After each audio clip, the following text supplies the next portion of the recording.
Hello, my name is Eric Chow. I'm from the University of California, San Francisco. Today I'm going to talk to you about Illumina next-generation sequencing sample preparation. So for today's talk, we'll do a brief review of next-generation sequencing, then we'll cover DNA and RNA library preparation methods. Followed by that, we'll go over bead-based sample cleanups, which are used really commonly in a lot of these protocols, and we'll end with sample quantification and QC of your libraries. So first, a brief review of Illumina sequencing. And as a reminder, we do have a video of this on the iBiology website that goes into more depth. So Illumina sequencing occurs in these flow cells depicted on the left-hand side, and it's an optical sequencing method. Within these flow cells are oligos that are on the surface of the flow cell that capture libraries that are to be sequenced. And to prepare these libraries, we need to add adapters, which are these colored portions, onto our inserts that we want to sequence. Once a library has been captured onto the surface of the flow cell through multiple rounds of amplification, you generate other strands, and eventually you generate many, many copies of each of these strands on the surface of these flow cells.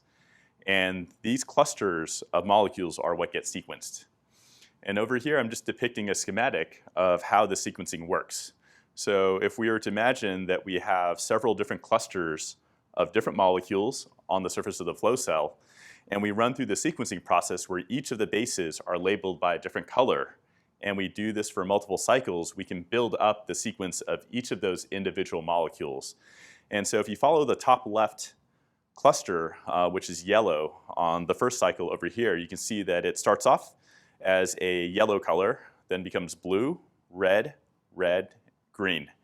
And if we use the color scheme over here, we can decode that as an AGCCT. With the bottom right-hand cluster, it's blue, green, yellow, yellow, and then red, and this can be decoded as GTAAC. And so DNA library preparation is a process of adding those adapters that allow your DNA molecules to become captured and then sequenced onto these Illumina sequencing instruments. And so the goal is to add those adapters, and there are two different methods that I'll cover today for DNA library preparation. These are TruSeq style and Nextera style methods. And then I'll go over enrichment strategies for the process of selecting certain DNA molecules that you want to sequence. So with TruSeq style DNA library preparation, you begin with DNA that's a long molecule depicted in gray on the top left-hand side. The first step is to fragment that DNA into smaller bits that are appropriately sized for the Illumina sequencers. And these are generally in the hundreds of bases of length. This fragmentation results in DNA fragments that are not polished, so they have certain overhangs on different ends. And the first step to repair those ends is to blunt the ends using a mixture of different enzymes. This will generate double-stranded DNA that has no overhangs. And the next step is to add a single A base so that you have a single A overhang on your DNA inserts. And this allows the next step, which is ligation of the adapters. So the adapters are these colored molecules over here. And these adapters have a T overhang that allows it to base pair with the A overhangs on your inserts. And then this undergoes a ligation reaction. And at this point, you have a complete library that can go on for sequencing. If you don't have enough material, you can amplify this up using PCR, using primers that prime off of the adapter sequences that you've ligated on, and you can generate many copies.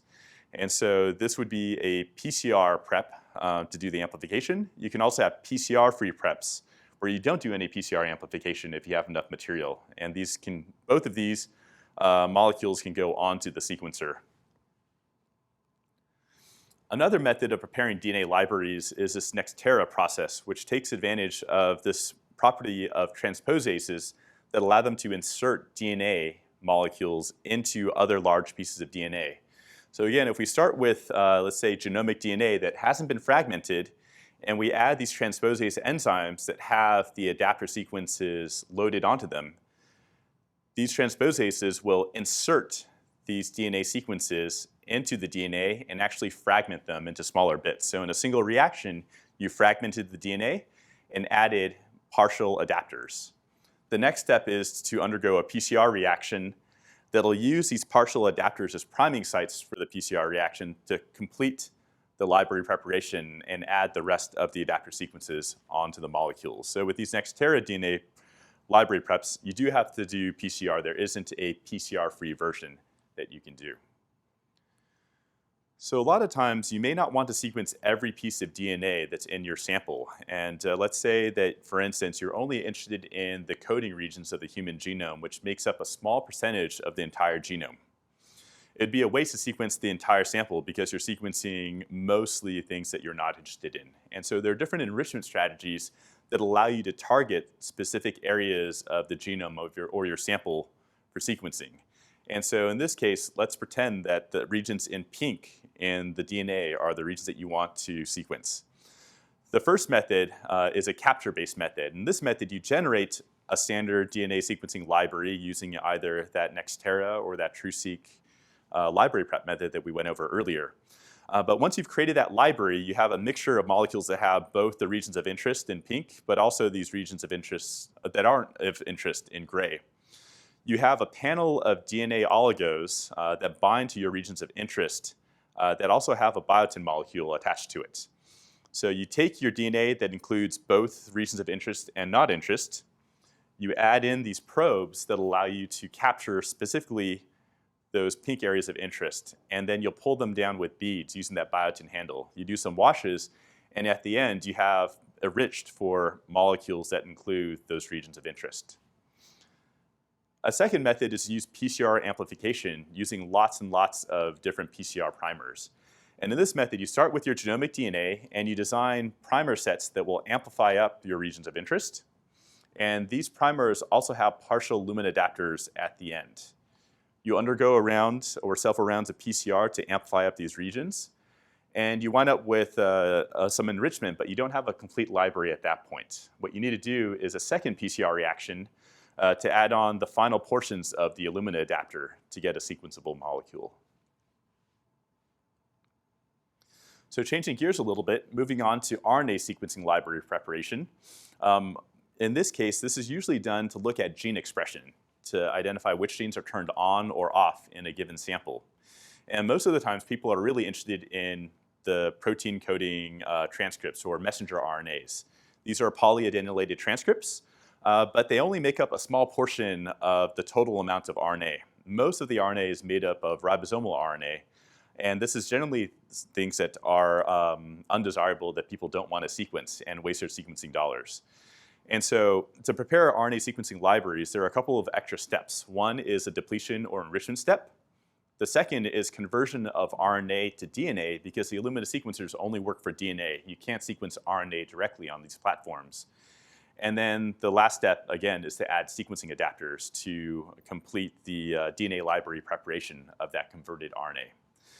And I'm going to go over two methods today, the TrueSeq style library prep method for RNA and also a method called SmartSeq. But there are many, many other types of library preparation for RNA. We just don't have time to go over all of them in this talk. So first, we have to do some RNA enrichment to select for the polyadenylated messenger RNA transcripts. And there are two methods to do this. The first method is to take advantage of the fact that messenger RNA has a poly A tail on the 3' end. And we can use a poly A capture technique that uses beads that have oligo DT on the surface. And these beads are able to capture the messenger RNA through this interaction with the poly A tails. These can be washed so that the ribosomal RNAs are washed away, and then you elute the poly A messenger RNA from the beads and go through a library preparation. A second method is, instead of capturing poly A RNA, you can deplete ribosomal RNA. And there are a couple of different methods of doing this, but the most common method right now is using a probe, a DNA panel of probes that will bind to your ribosomal RNAs that also have a biotin handle on the end. So you go through a hybridization reaction where these probes will bind to ribosomal RNA, but not bind to poly A RNA. And then you use magnetic beads to pull these out of the solution, and you're left with poly A messenger RNA in your tube that you can go through library preparation.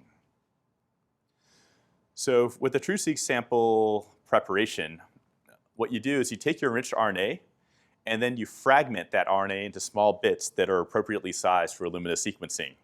and then you prime them so that you can undergo a reverse transcription reaction. Reverse transcription is a process where you take RNA and then use primers and a reverse transcriptase enzyme to generate a cDNA copy of that RNA. After this process, you have single-stranded DNA, and you go through a process called second-strand synthesis so that you convert your single-stranded DNA into a double-stranded DNA that can go into library preparation. So once you have your double-stranded library or your double-stranded DNA that originally came from RNA, you can go through that TruSeq sample DNA preparation that we went over earlier to generate a sequencing library. The next method of RNA library preparation that we'll go over is called SmartSeq. And this uses some of the same enzymes as the TruSeq style RNA preparation, but it has one advantage in that you don't have to do RNA enrichment step. And this is because the reverse transcription reaction is primed by a oligo DT. And so this will, again, only bind to your messenger RNAs that have these poly A tails at the end.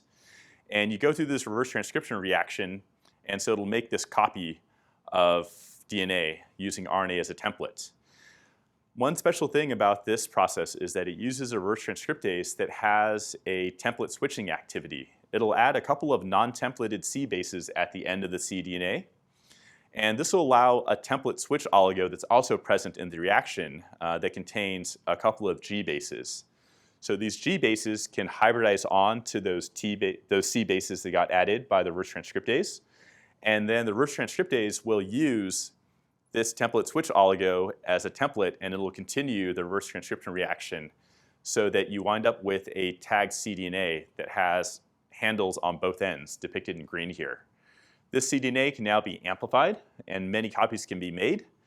And then this can go into a library preparation using either your TruSeq style DNA library prep or your Nextera library preparation methods to generate a library. So with sample preparation, you a lot of times are not working with just a single sample. You're working with many samples. For instance, if you want to compare the transcriptional profiles of treated and untreated sample or healthy and diseased, you have several different samples that you want to sequence together. And it can be really inefficient if each of those samples goes onto their own sequencing reaction because it can cost a lot of money. One thing that you can do with these Illumina sequencing libraries is within those adapters that get added to the ends of your inserts, you can have different barcode sequences so that each sample gets a unique barcode. And that's depicted over here. So let's say we have a sample that's already bound to the flow cell, so it's already attached to the surface. The adapters are here and here. We can add two different barcodes or index sequences onto these Illumina libraries. They're called the I7 and the I5 sequences. And again, these can be unique for each different sample that you prepare. And these can be pulled together and run on the single sequencing run. And so during the sequencing process, what happens is the first read that you do is the insert read for read 1. After you've done that, you can strip that away, and then you could add on a sequencing primer to read this I7 index. So that'll hybridize on, and then you can do a couple sequencing cycles so that you get the barcode sequence for this molecule. Next, you flip the templates around so that this template becomes flipped and then bound onto the flow cell. So if you switch your orientation, and then you can sequence the second index with a couple of cycles, and then after that's done, you can strip that away and then sequence your other end of your insert. And you can link all of these sequences together, so your insert reads and your barcode reads, because they're all constrained to the same area of that flow cell. And then you can use those barcode sequences to separate your reads into your different sample pools. So again, you're healthy or diseased, you're treated, you're untreated. So now I'm going to talk about bead-based sample cleanups. So many protocols use these magnetic beads. They're known as Ampure or spry beads. And what they do is they allow you to clean up DNA without binding to a column. These can all be done in the same tubes that you're preparing your samples in. And you use a magnetic stand to help move those beads to the side instead of using a centrifuge. And these beads take advantage of the fact that nucleic acids can be precipitated by polyethylene glycol, a polymer, and salt. And again, some of the advantages here is that it doesn't require a column or centrifuge to do the cleanup, and so it's really amenable to working with multi-channel pipettes or even liquid handlers that can handle 96 or 384 samples at a time. And the other advantage is that by adjusting concentration of salt and polyethylene glycol, you can actually isolate specific sizes of nucleic acid, which has advantages. And this is based off some principles that were discovered in the 70s, where some researchers realized that if you alter the concentration of PEG, also known as polyethylene glycol, you can precipitate different size fragments of DNA. So if you start off with DNA with a wide size range, going from 100 bases all the way up to about 50,000 bases, if you have a high concentration of PEG, you can precipitate most of that DNA. And as you drop the PEG concentration, you notice that you're precipitating only the larger fragments of DNA.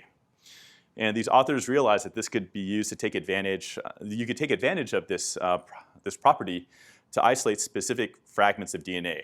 So in this example, instead of doing a few separate reactions, what they did was they started with a sample of DNA that has a large size range. They added 6% PEG, took everything that precipitated from there, and then took the supernatant that had the smaller fragments, moved that over to a new tube, added a little bit more PEG to bump up the concentration to then 6.5%, took the things that precipitated and took the supernatant and added some more. And doing the stepwise process, you can see that they're able to isolate specific ranges of DNA.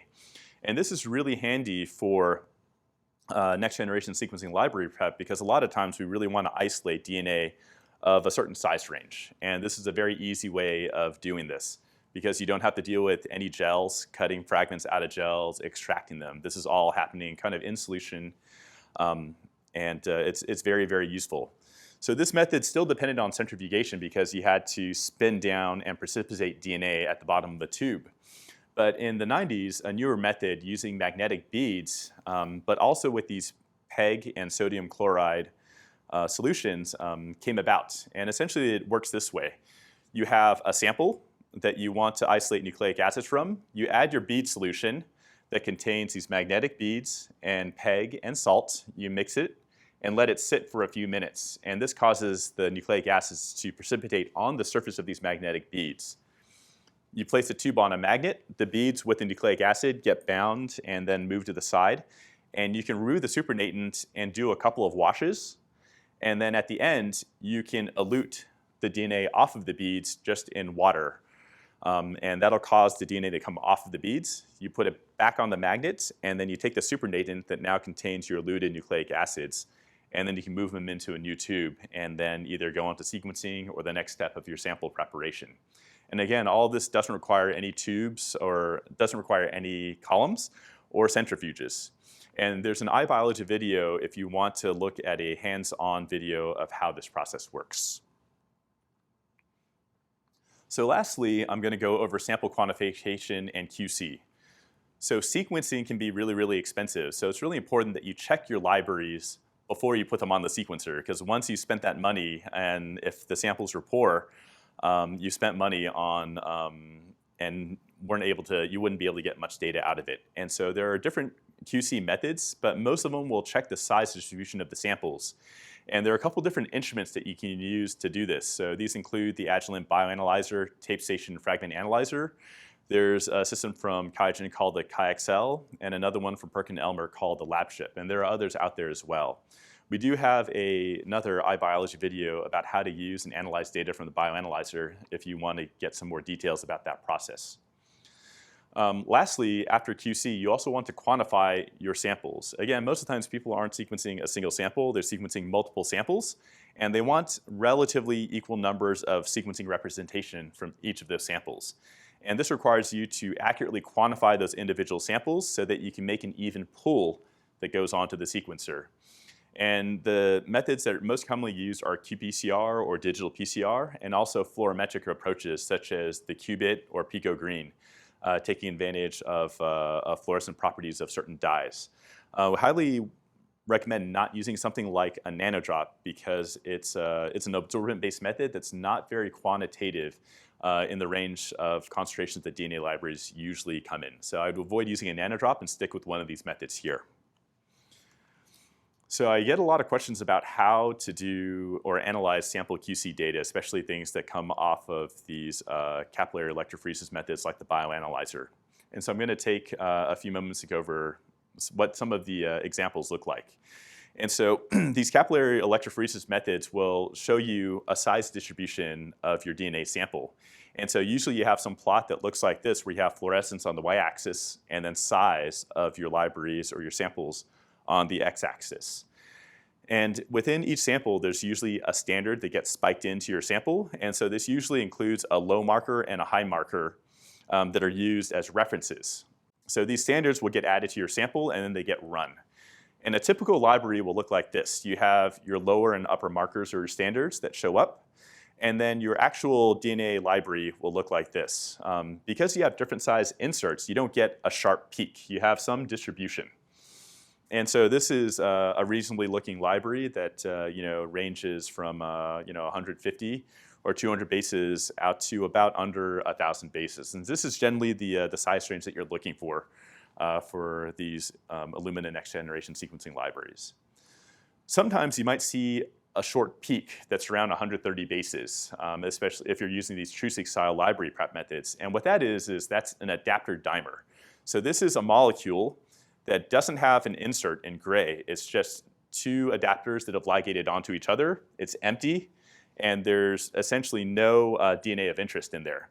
And if you see this, you'll generally want to go ahead and then do another bead-based cleanup, taking advantage of that size selection property of the beads, so that you can enrich for your libraries that have an insert and get rid of those adapter dimers. And a reason to get rid of adapter dimers is that they'll take up space on your sequencer, and you're not going to get any usable data. So essentially, it's a waste of your sequencing if you have that in your sample. Other issues you might see, if you see kind of a smear on the very low end, close to that lower marker, usually that means you have primer contamination in your sample. And if you see that, that's generally something you want to get rid of, because this can interfere with some of the sequencing reactions and cause problems, especially if you have bar-coded samples that you're pulling together. So you definitely want to get rid of those. And again, you can use these bead-based cleanups to selectively get rid of these smaller fragments. With Nextera libraries, sometimes you wind up with a longer or wider distribution that looks like this. And this is OK to go on the sequencer. And it's just a property of this Nextera process. If you are interested in a specific size range, again, you can use those beads to generate a tighter distribution. And you can shift that size range to the appropriate size for your needs. Lastly, something very common that I see are something called bubble products. These look like they have a reasonably sized library over here, but they have a secondary peak that's about twice the size. And what happens here is that you may have over-amplified your library so that you run out of primers. And so what happens is, through downstream PCR cycles, your samples get denatured. But because there are no primers to kind of complete the next round of extension, these molecules will come back together and they'll hybridize by the adapter sequences. But chances are molecules aren't going to find the matching insert DNA. They'll bind to some other piece of library. So you get a bubble product where at the ends, the adapters are binding, but the inserts are not binding in the middle. And this will generally lead to a fragment that shows up twice the size.